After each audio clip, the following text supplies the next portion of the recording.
What do you think of the situation now unfolds in Syria? We are following the situation very closely, and we want to see the situation stabilize as soon as possible.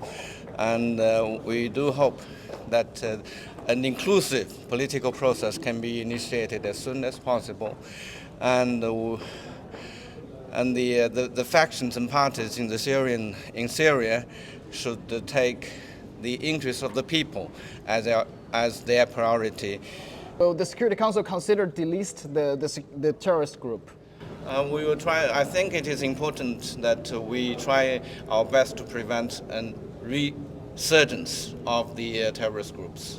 Well, the U.S. considering delisting HTS as the terrorist group so far. Look, they remain a designated terrorist organization. Then how would this play out?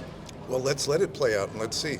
We're going to judge them by their actions, but they remain a designated terrorist organization. It's still in place right now, but this is a ever-changing situation right now. Let's see how things play out, but we're going to protect our interests, which is making sure that U.S. personnel are secure.